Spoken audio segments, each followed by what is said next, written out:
right, so we have two guest speakers this morning. Doug Gilreath, our district superintendent. As many of you know, I've known Doug for years. He was one of the first pastoral colleagues that I met when I came when Susanna and Molly, but not yet Luke, came from the north to serve Flippin United Methodist Church in the McDonough area. Doug was at Locust Grove at UMC at that point, and he's been a DS for several years now, has had the particular challenge of pastoring, of being a superintendent through the season of disaffiliation. With him is Kim Powell, our conference lay leader, who just finished her first year. Kim and her family are long-time members of Gainesville First. In fact, we were just talking, her children are the sixth generation from her family who've been members at Gainesville. So deep, deep roots in that community and in that church. And they are coming to talk with us about canon and the future of United Methodism in the state of Georgia. We have talked about, last week kind of what's going on or maybe going on in the United States as a whole, but, we have had some changes and we will have some changes, may have some changes in the state of Georgia in particular, so we want to hear about those and how that may or may not impact the mission and ministry of Canon UFC. So let's welcome them as they come to share with us this morning.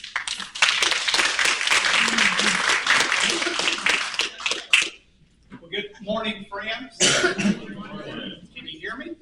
Yeah. Good? Okay. Fantastic. It is great to be here. I will eventually kick that open. Help me remember that. But it is great to be here at Canon. This is not my first time to Canon. If you remember, I came and led you in a church conference or a charge conference as you were considering selling property. What you don't know is that day that I was with you, our granddaughter was with us. Now, a few of you had the joy of sitting around us while we were wrestling her in the pew. I am confident that when we were here, that was the first time that she had ever been in the church. And what a great place for her to be able to say the first church I ever attended was Canon United Methodist Church. That'll be something that we help her remember, that when she comes and stays with Babu, that's who I am, and Lulu, my wife, that she does get an opportunity to make her way around the district. And my goal, if our daughter will let us, my goal is for her to visit in every one of the churches in the Northeast as well. But she started with you. So that is a good thing. Tim was sharing about his and Luke's struggles to get home. Here's one for you. So our daughter, her husband, Alan, is in the MBA program at the University of Georgia. It's a 2-year program. And this summer, he is doing an internship out in Plano, Texas. And my wife and daughter and our granddaughter have gone to visit with him this weekend. And I got a text late last night that they flew out on Southwest. Did anybody fly for Southwest? Because I'm about to take a shot at it. So they flew out with Southwest, and when they landed in Texas, as they were going through the gate, Hannah was told, upon your return to Georgia, we will not let you on this flight unless you have your daughter's birth certificate with you. Guess what she doesn't have? Guess where she has no clue where it is. And so she's having to take a separate flight for my wife. She will land in Atlanta on Delta because a friend of mine who works for Delta gave her a buddy pass to be able to get back home. When did travel become so difficult? But, and then she will arrive in Atlanta at 10 o'clock. My wife will arrive sometime around 4 o'clock, and she has to wait in the airport because my wife is her ride home. So it's all very fascinating. But you didn't come here this morning to hear about that. My thanks to Tim for inviting me. I love to come into churches and to share. churches. I love to come and preach. I don't get an opportunity to preach as much as I would like to because of my schedule. In fact, Tim asked me if I could preach this morning. I would have loved to have done that, but I have been gone for the past 12 days on a cabinet retreat and then pastor school, and that did not allow a lot of time to be able to work on sermons. It was everything I could do to get this pulled together, which I hope when you leave, you go, yeah, he did pull that together. He didn't do a very good job. But my appreciation to Tim for giving me some questions to kind of give me boundaries, because I tend to be a little ADHD, and I chase rabbits, and I go over this lane, and then I come back to this lane. If I share anything that is confusing to you, just raise your hand, and I will try to clarify as best as I can.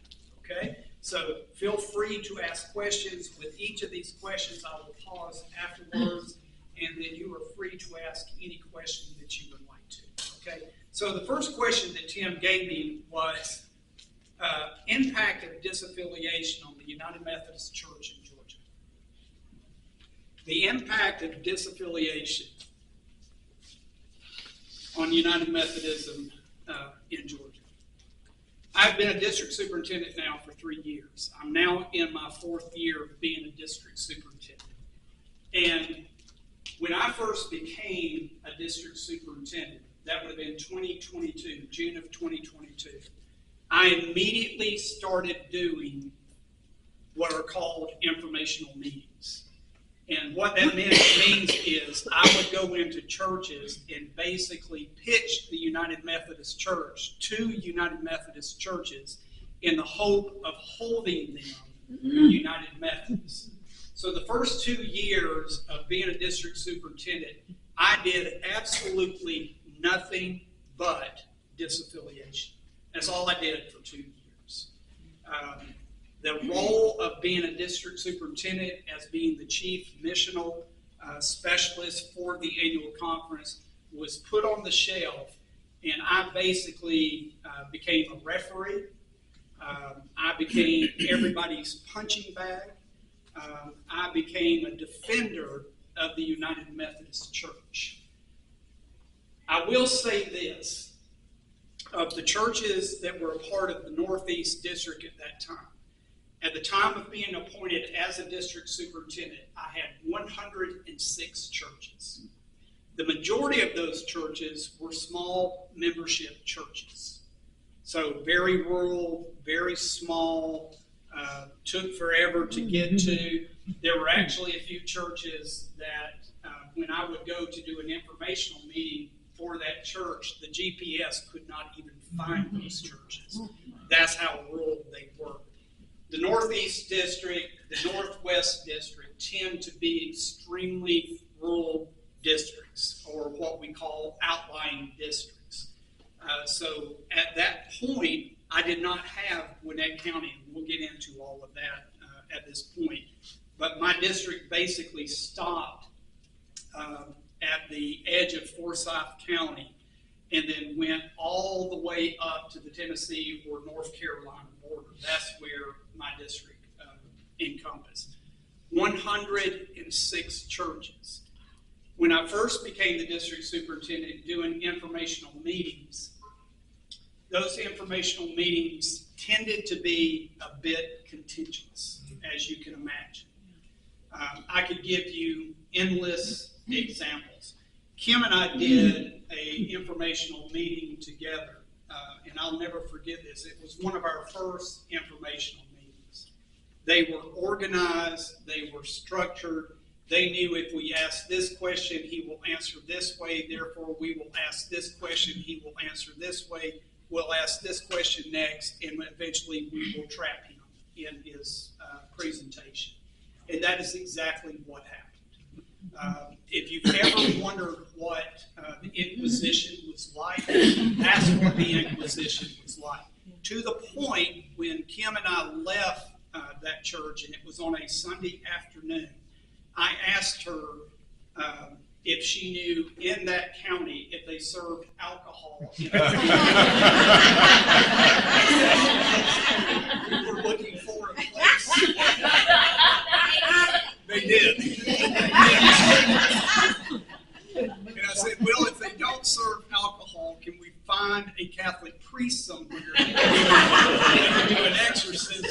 times was that contentious.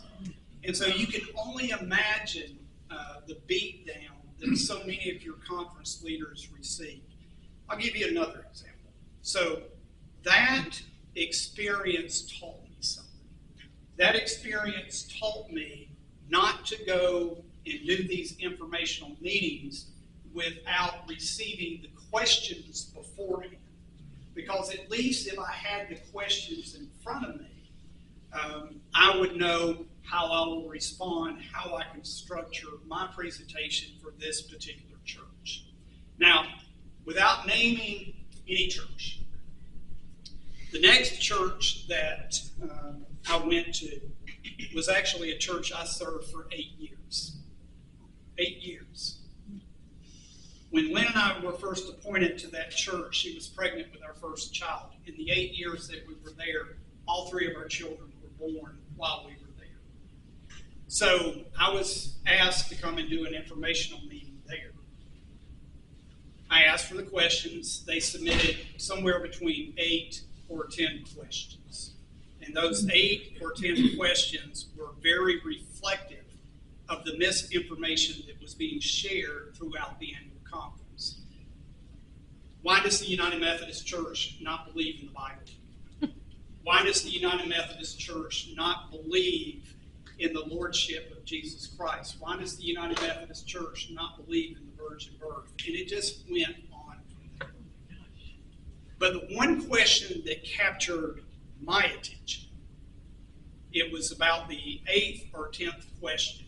I took that question and put it at the very top. Now, when I came to do the informational meeting at that church, the fellowship hall was packed. There were about 40, 50 people there. And of the 40, 50 people, I knew about 75% of the people there. Again, I served this church for 8 years.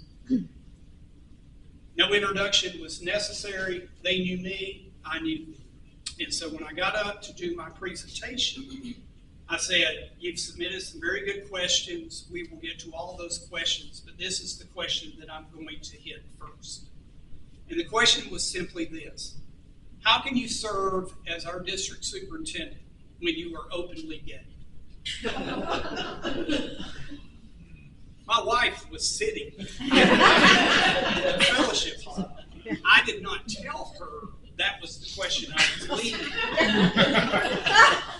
And when I read that question, my wife popped up in the back and said, "What?" Now again, this is a church I served for 8 years. All 3 of our kids were born while we were there. My wife is in the back of the fellowship. I then asked, how many of you have been told this? And over half the people in the room raised their hand. I shared that to say this, that what drove disaffiliation was misinformation about the United Methodist Church. Not only did misinformation drive disaffiliation in our annual conference, but across all of Methodism. And I'm not pointing fingers at who started that misinformation. You can come to that conclusion on your own. Not only did misinformation drive disaffiliation, but the other thing that drove disaffiliation was the belief that churches wanted to own their own property. Churches were at odds with the trust clause that John Wesley introduced to the early Methodists. It has been a part of our tradition, has been a part of our discipline, has been a part of who we are since the conception of the Methodist movement. So a lot of people wanted to accuse, Bishop Sue was our bishop at the time, a lot of people wanted to accuse Bishop Sue of inserting the trust clause into the Book of Discipline. And so when I would go and I would meet with churches and they would push back against the trust clause, I would always say to them, if you have an issue with the trust clause, then you need to take that up with John Wesley. Because John Wesley is the one who inserted that or who made that a part of the United Methodist Church. And the trust clause is really there to protect the denomination. It really is. Because John Wesley understood human nature. We all understand human nature. That when we get angry about something, we want to take our ball and we want to go home. And that's what the majority of these churches wanted. They had been bombarded by misinformation. Then they had been coached to challenge the trust clause. And if I heard it once, I heard it 100 times. My great-grandfather built this church, and by God, it's going to be ours. I had church after church after church say to me, this is not about the LGBTQ question. It is about we want to own our property. That's what I heard time and time again. So, Canon United Methodist Church, let me ask you a question, a theological, doctrinal question. How can you own that which has been given to the glory and honor of God? Period. If it's been given to God, then are we taking it back from God for our own personal use? That's the challenge. And that was the challenge in all of these disaffiliations. So, 106 churches. 106 churches. I did 59 church conferences for disaffiliation. 59 church conferences in 3 months. Of those 59 churches that held church conferences, I lost 57 churches. So more than half of my churches, I was left with 49 churches at the end of disaffiliation. I had two churches that knew that they did not have the vote for disaffiliation. They knew that unquestionably. We don't have enough votes to disaffiliate. But we want to take a vote so that we take a hard position on where we stand. And so they did, and the vote did not pass. Here's the interesting thing. Those two churches had many meetings with one another. Many meetings without the district superintendent. I did informational meetings at both of these churches. But they had many meetings, congregational meetings with one another. And this is the decision they made. We will hold a vote, and regardless of the direction of that vote, we are going to remain a church. We're not going to be at odds with one another. We're going to accept one another. We are going to be accepting and affirming of all people. And do you know, after that vote, those two churches have remained intact. Now, they've lost a few people. Let's not, be all rainbows and unicorns and everything like that. They did lose some members in the process. But they have demonstrated to me, they have demonstrated to the annual conference of how a church can be a church even though there is not unity in thought, unity in belief, but unity in mission and purpose. And they're making it work. The impact of disaffiliation, and I believe this can be pitched in many different directions, because basically we lost a third of our churches to disaffiliation. The North Georgia Annual Conference now has roughly 415 churches, and a lot of them are still part-time local churches. We're down to about 450 churches. We've lost about a third of our churches. You realize what that means. That's also apportionment money. That's also being able to take clergy and be able to appoint clergy to churches. So the impact upon the conference is, yes, we have fewer churches. Yes, we have fewer pastors. And less money, to be honest. And having less money for apportionment has caused us as leaders within the North Georgia Annual Conference to take a hard look at our budget And we've seen our budget over the last 4 years decline each year. Do you remember what the budget was for this year? Yeah. 10.5 million. So when I first came into the annual conference, and that was 33 years ago, we were somewhere around $18, $20 million. So seeing the annual conference over the years decrease our overall budget has been sobering, and it's been challenging, because as the annual conference budget declines, you know the impact that that has. That means fewer people in the conference office. That means the elimination of certain areas for ministry throughout the annual conference. So there is that impact. And I don't want to paint this rosy picture, but I'm going to. The impact that disaffiliation has had upon us, and I'm just going to be very forthcoming, speak to you from the heart. The majority of churches we lost to disaffiliation, and this is not sour grapes, this is by experience of 33 years of ministry, but also 3 years of serving as a district superintendent.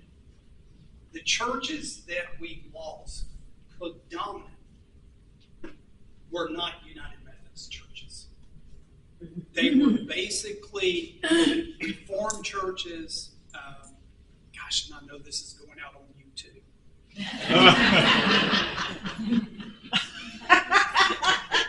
and I'm going to get emails, and I will, or text messages. And this is not a shot. The majority of these churches were Southern Baptists. Let's just be honest about it. The majority of them were Southern Baptist churches. The majority of them were siloed churches. The majority of them were isolated churches. The majority of them were small membership, part-time local churches. There's nothing wrong with a small membership, part-time local churches, because the ones that we have now, the majority of them are very strong, vibrant, meaningful, purposeful churches doing incredible ministry within their community. I love the small membership churches, but the churches that we lost have become so isolated that all the information they were getting, the misinformation they were getting, that sense of turning inward, there was no accountability to that, and that's what was happening. There's a struggle as a district superintendent, there's a struggle as a captain, that with our small membership churches, those are hard to make appointments to, because you got to keep in mind they are out in the middle of nowhere, and trying to find a pastor who can go and serve those churches is one of the things that keep me up at night. In fact, right now, I just filled yesterday one of my part-time local churches. I didn't have a pastor to send there. And so for the past 3 months, I've been sending lay speakers to go and speak in those churches. And so those churches have become so isolated. The clergy that we were sending there, perhaps we weren't holding as accountable as we should have. And they basically took those churches and turned them into Southern Baptist churches, where the congregation is the one making all the decisions, rather than it being fueled and being empowered and equipped by the United Methodist churches. So you see this turn of theology, you see this turn of doctrine, you see this turn of belief. And those churches, when they had the opportunity to disaffiliate, they did. So what does that communicate to me? The impact upon North Georgia, the impact upon United Methodism in North Georgia is we are more United Methodists now than we were before disaffiliation. We are more United Methodists now. And what that gives us an opportunity opportunity because we've gone through this pruning season of churches walking away, of clergy walking away. We now know what we have to work with. And what we have to work with are churches like Cannon United Methodist Church that are committed to the United Methodist Church. And as you are committed to the United Methodist Church, this really gives us a window of opportunity to look at who we are and who we want to be 5 years from now, 10 years from now, 20 years from now, 50 years from now. Now is the time for us to define who we're going to be for future generations as a United Methodist Church. And what I mean by that is us reclaiming who we are as United Methodists. That we have a very unique theology, that we have a very unique doctrine, that we have a very unique polity. We are very unique as to who we are as United Methodists, and I believe we need to claim that in order to move forward. And how do we do that? Well, we have both large churches, medium-sized churches, and small membership churches. And doing ministry in each and every one of those different sizes of churches have to be very unique. A small membership church cannot do what a medium-sized church does. A medium-sized church cannot do what a large membership church can. But collectively, we can commit ourselves to, number one, what makes us so unique is our connection list. We were talking with Rose before the service, and Rose has been here in Georgia since 1973. Is that what you told me? I've been in Georgia since 1969. 1969. I became a Methodist in 73. 73.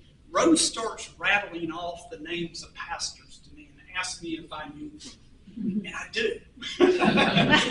Because I've been at this for 33 years. And I was sharing with her that I was at pastor school down at Epworth this past week.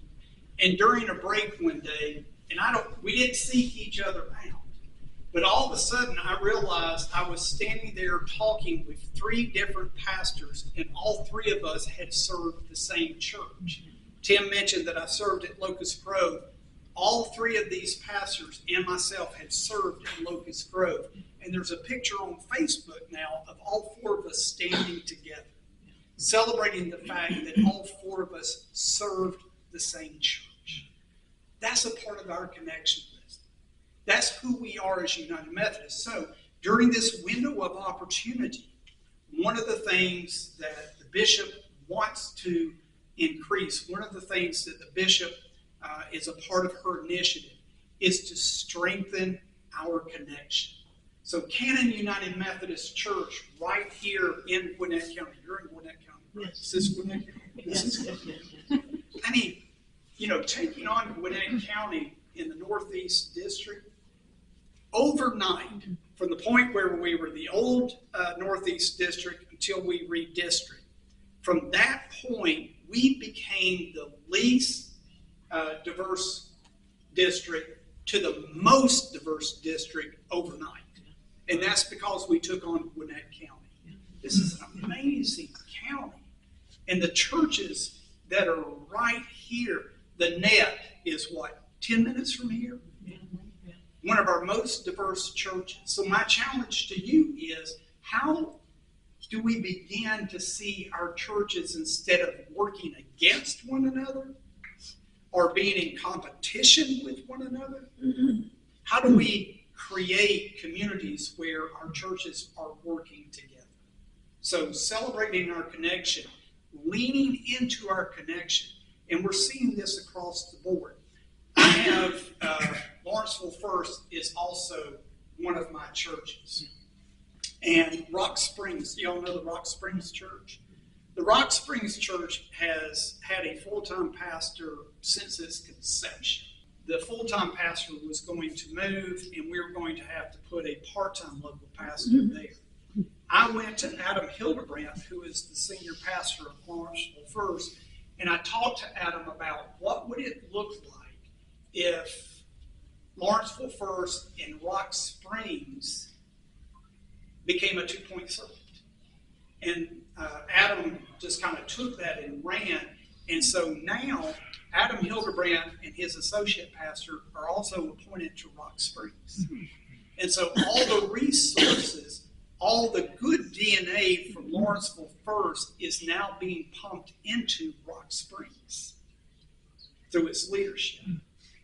And eventually we see great and wonderful things taking place at Rock Springs. South Hall County. South Hall, Kim lives in North Hall. North Hall? Absolutely. Absolutely. So in South Hall County, I have this collection of medium-sized churches and small membership churches.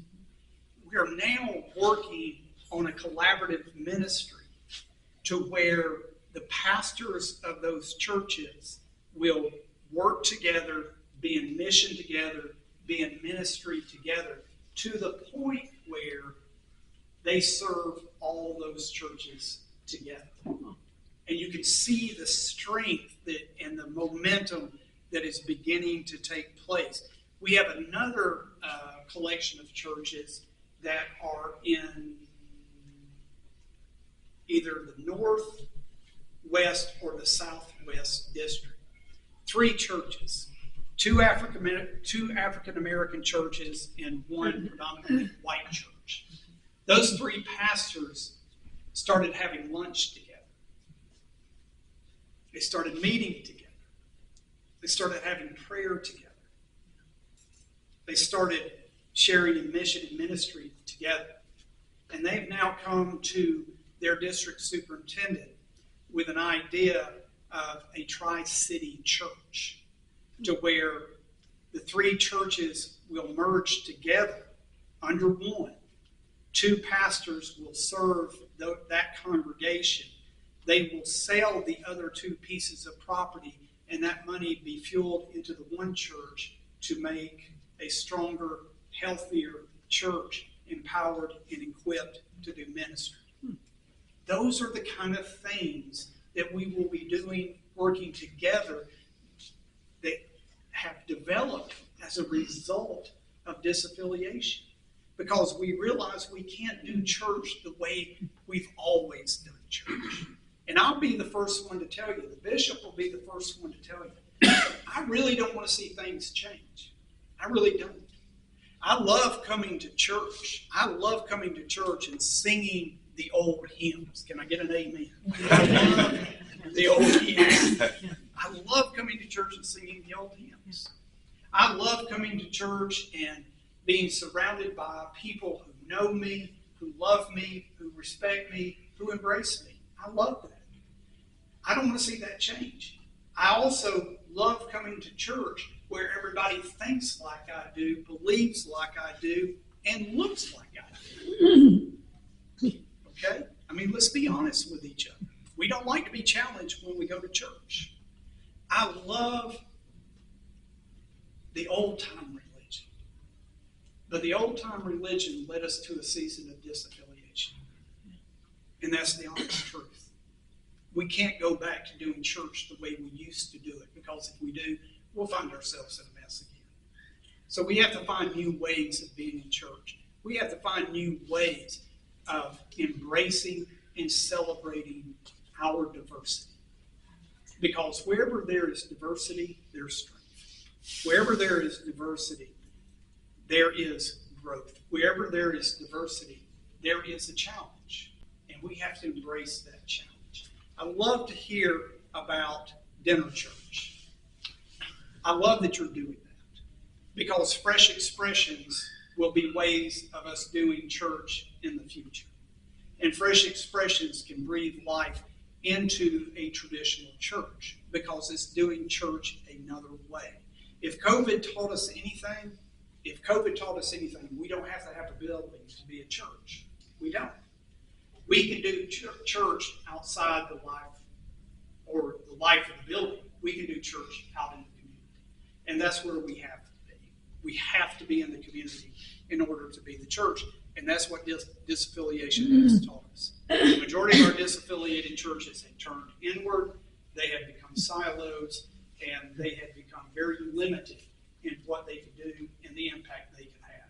They can only have it within the life of their churches. Goodness gracious. You got to realize I don't have a chance to preach that. All right, any questions for me? Real quick. Yes. Wow. Okay, maybe you're not going to have any. Yes, sir. I don't mean this question to be reflection on you. Yes. I'm curious whether it confirms what I expect the answer to be. When you went to these information sessions Yes. and addressed their questions truthfully, Yes. didn't anybody change their mind? No. They'd already made their mind up. They'd made their mind up. All they were doing is checking a box. That's all they were doing. They were checking a box to say, we went through the process. We've gone through the process. You said we have to have an informational meeting. We'll do an informational meeting. We're going to hit you with the hardest questions we possibly can. It does not matter if I come in and say this is the truth, because what they had been programmed to believe is they knew how I was going to answer those questions. They knew how I was going to answer them. I mean, how do you address a group of people when they sit there and say the United Methodist Church no longer believes in the virgin birth? Really? I mean, we celebrate Christmas, don't we? I mean, I have served in a local church for 30 years, and those 30 years, not only did we celebrate Easter, you can't celebrate Easter if there's no virgin birth. I mean, can you? My theology tells me, yeah. But I would sit there and say, I don't know a United Methodist minister that doesn't believe in the virgin birth. Well, I heard there's this guy out in Colorado. No offense, bros. There's this guy out in Colorado who is saying there is no virgin birth. And I'm like, he doesn't speak for me. So, yeah. So that's a good question. But, yeah, I mean, walk in, stone-faced, cold-faced, angry, and me sitting there trying to say, you've heard this, but I'm telling you this. Sorry you had to go through that. I know that before disaffiliation happened, there was a lot of concern about where pastors would end up. So my question is, did everybody get a home, and how did that process work? So, going into disaffiliation, you remember annual conference, the pause was lifted. We were going to have a called annual conference in November, so June to November, okay? Leading up to that, I knew the pause was going to be lifted. So I started having conversations with my pastors. I know your church is going to disaffiliate. What are you going to do? And from my part-time local churches, they were very honest. They said, for the most part, I'm going to stay with my church. If they vote to disaffiliate, I'm going to go with them. If they vote to stay, I'm going to go with them. And I would go, no, you're not. Because if you're willing to go with them, I'm not going to leave you there. I'm not, because that's not fair to them. If they vote to stay, they need a United Methodist pastor. What was so heartbreaking to me, and keep in mind, I was a pastor for 30 years, serving local churches. I lost so many friends to disaffiliation. So many people I went to seminary with, so many people that I worked with, so many people that I loved, respected, and depended upon. But almost to a person, my full-time clergy would say, I'm United Methodist until I'm not. Real quick, we had a pastor, so June, the pause is lifted. We make all the appointments. We know we're going into disaffiliation. Annual conference, Friday, Saturday, Sunday. Ran into one of my pastors in my district. Hey, we chatted for a few minutes. We joked around, and I knew when his church disaffiliated, he was going to go with him. I knew that. On Sunday, the Sunday after annual conference, so what was it, Thursday, Friday, Saturday? Thursday, Friday, Saturday. That Sunday, I start my church conferences. I get a phone call, you need to go and take this pastor, his credentials from him. What? He walked out of the pulpit that morning. Walked out of the pulpit. Took a hard stance against Bishop Sue, Terry Walton, and me. That he was afraid he was going to be removed because he's a conservative pastor. And then dramatically walked out of the pulpit. All the appointments had been made. This is a full-time church. Come to find out that on April the 1st, he accepted a position of a GMC church in South Georgia and did not tell his congregation. That was the integrity that we were dealing with. A lack of integrity that we were dealing with. But to answer your questions, the churches that voted to disaffiliate, the pastors wanted to remain United Methodist. The annual conference from January to June, we provided them places to serve. And the annual conference took care of their salaries, took care of their insurance, took care of their pension. In June, they then were appointed to other churches. We refer to them, and I hate this term, we refer to them as displaced pastors, but we took care of them through that process. So, yes. Question. Oh, yes. Does the conference have plans for churches that disaffiliate and want to come back into Yes. So we're having that conversation. We have not seen that yet in North Georgia. We haven't had any churches come to us to say we want back in. We were lied to. We were misled. But we are developing a process for them to become United Methodist again. We're also developing a process for pastors who left for them to be able to come back as well too. One of the key elements of who we are as United Methodists, it's all about grace. It's all about grace. We're working through the hurt. We're working through the betrayal. We're working through the lies. And we're going to get to a point of forgiveness and grace-filled re-entry into the United Methodist Church. Because one of the things that we're beginning to see, and I don't follow this closely because it has a way of draining me, but one of the things we're beginning to see, it's now been a year and a half? Yeah, a year and a half since the vote for disaffiliation. Those churches, once they leave the United Methodist Church, they're now part of a call system to where they have to go get their own pastor. We're seeing the pastors that led them into disaffiliation got a better offer and have now left them. And they're without clergy. And so typically it was the pastor who was driving the disaffiliation. And those churches are now beginning to go, wait a second. We were led down a path we didn't expect to be here. So we are working on that. Yes, it is good to know. I'm proud of my denomination for doing that. All the things that Doug said, I want to reiterate. I traveled a lot with him. Yes. I am Kim Powell. I am your conference lay leader. And it is a joy to get to speak to y'all about what we are calling One Georgia. It's hopefully a combination of the North Georgia Conference and the South Georgia Conference. And of all the stories you've heard this morning from Doug, South Georgia has experienced the same, if not more. When you think of South Georgia, it is a lot of rural area. North Georgia, above Atlanta, above Gainesville, is very rural. The same thing besides Savannah and maybe Albany. The same thing below Macon. And so their area is vast, but the churches are very spread out, very siloed. And so their losses are felt even more than ours. And that's hard to hear from my standpoint. That's very hard to hear because of the things that Doug and I experienced.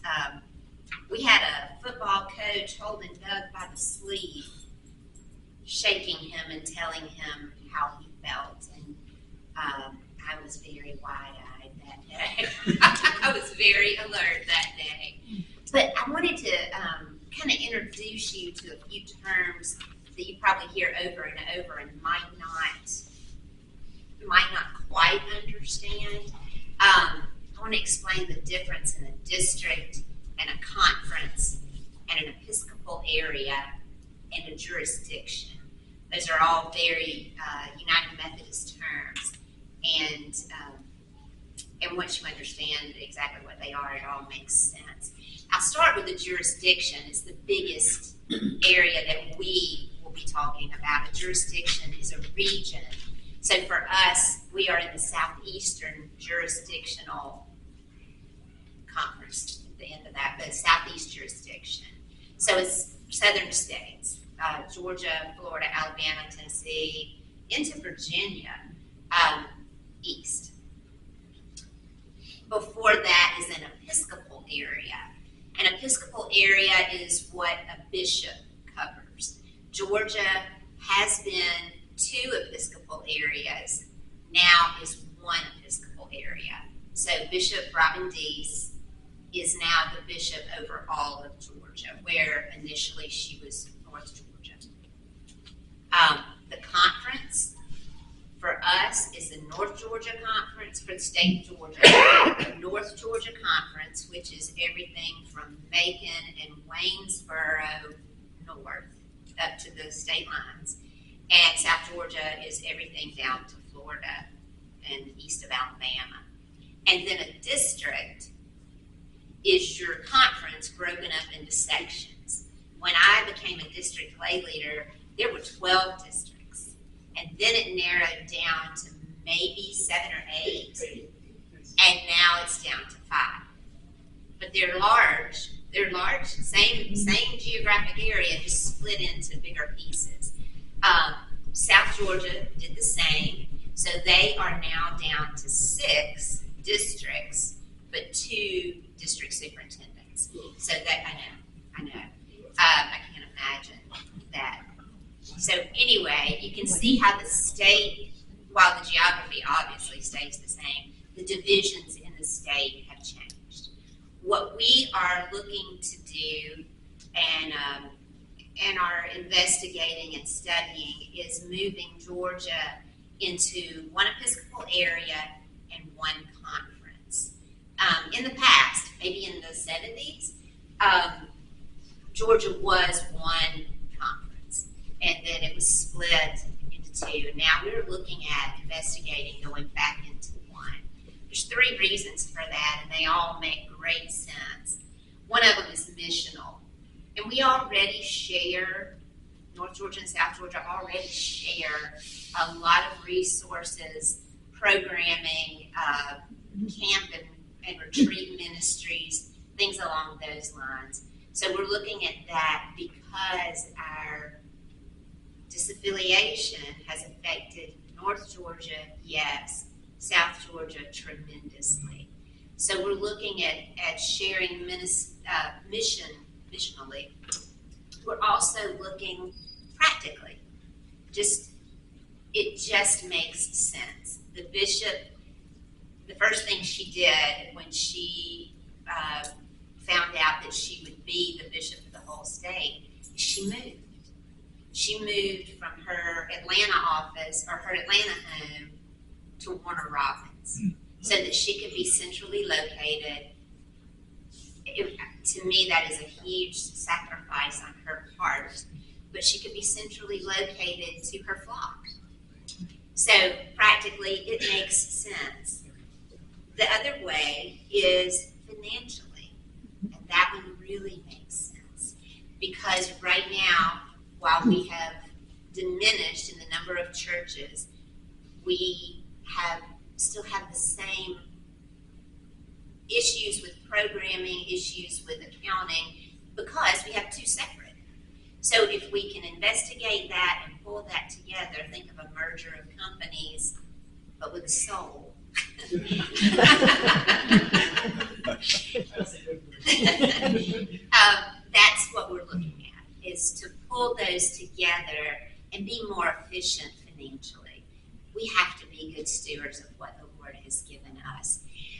And, when Doug was speaking, I kept, and it's kind of in the back of my mind all the time, the Lord uses all things for good. And as crazy and sad and harrowing, honestly, as disaffiliation has been for those of us who were kind of in the trenches of it, you can see the light. You can see what God's doing. It is an issue of pruning. It is an issue of pruning. The bishop gave a statement to someone, and I have a copy of it here, and I just want to share it with you because we're talking about unity. The Bible talks about unity so very much, and I feel like it's God's plan for us to be united. We're not to separate. We're to be together and doing the Lord's work, period. This is the bishop's statement. There are countless stories that demonstrate the power of unity.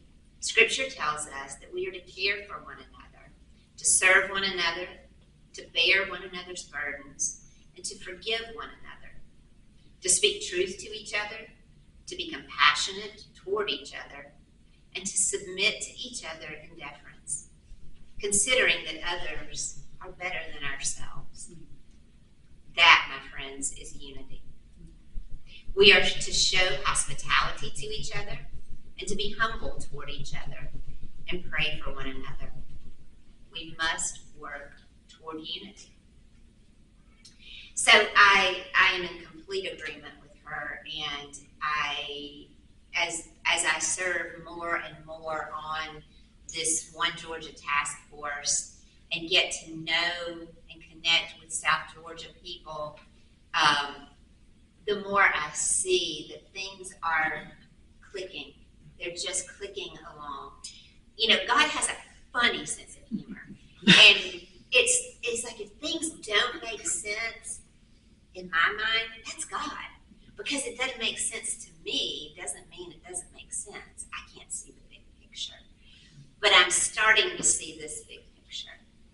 The One Georgia Task Force was put together by the bishop and Rodrigo Cruz, who is her assistant, to just investigate what it would be like to bring Georgia together.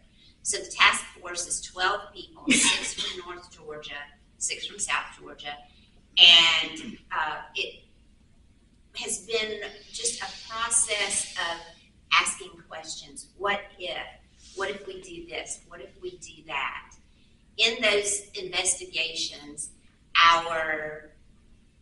what is Allison Berg's? CFO. She is our CFO. She has really done deep dives into accounting procedures, benefits, the things that affect the pastors and employees. So we're learning all about her findings. We're learning all about what if this, what if that. So we've taken the 12-member team and we have established nomination teams across the state. I think there's 12 of those as well. But they are a set of trustees, 6 from North Georgia, 6 from South Georgia. Laity, 6 from North Georgia, 6 from South Georgia. And we're just pulling things together and making a net, if you will, of questions of how do you do this? How do we do this? How can we better do it? So that we're not looking at perhaps bringing South Georgia into the ways of North Georgia, or North Georgia going to the traditions of South Georgia, but we're trying to form something new, something that is United Methodist absolutely to the core, but something new so that we are effective with the lovely people we have, so that we can move forward and grow and see what church looks like now. Our youth have become very involved in annual conference. Last year, it was just this remarkable, beautiful moment when the youth were all involved and they rushed the stage and they're singing and just loving each other. This year, they had a voice. They came prepared to annual conference to ask questions and to be involved. So we have decided to add youth to that net of nomination teams so that they can have a voice, because really, that is our future.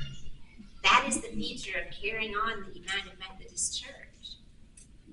I want to share a few little things with you that we did just kind of a recap and got some feedback after annual conference, because there were some questions about One Georgia.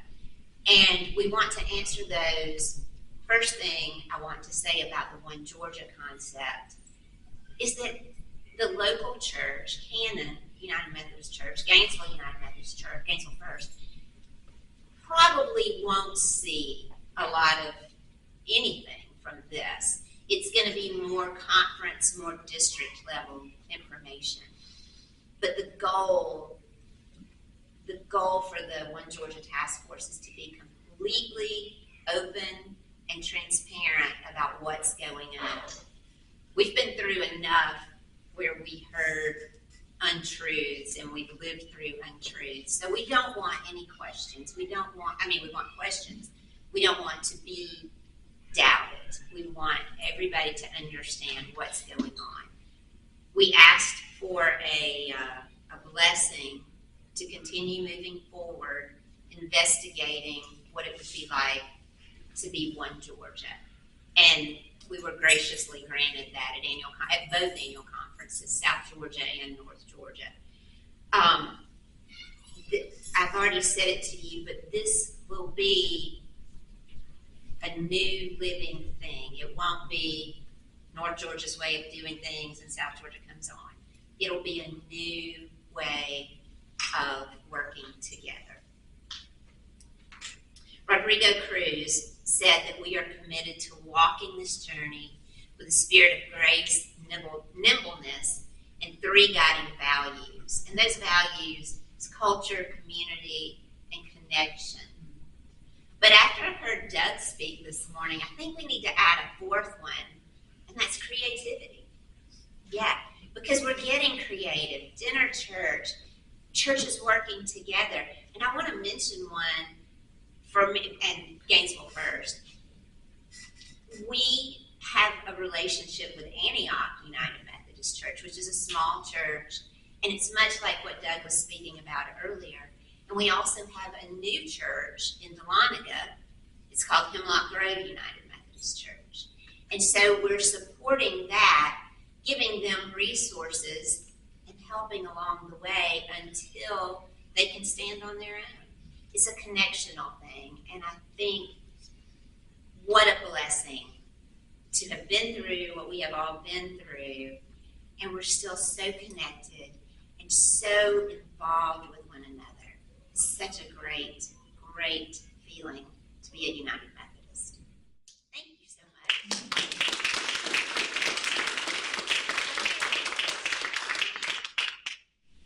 Yes, ma'am. It's not a question. Yes. It's just the South Georgia and the North Georgia United Women in Faith will be having an event August 2nd at the making the children food down there. Oh, that's wonderful.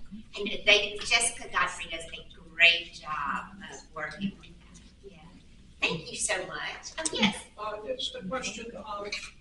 Sorry to keep you, but you did a good explanation of all of these different organizational groups, and I understand what a district is because of district superintendent, and I understand what an episcopal region is because there's bishops. Right.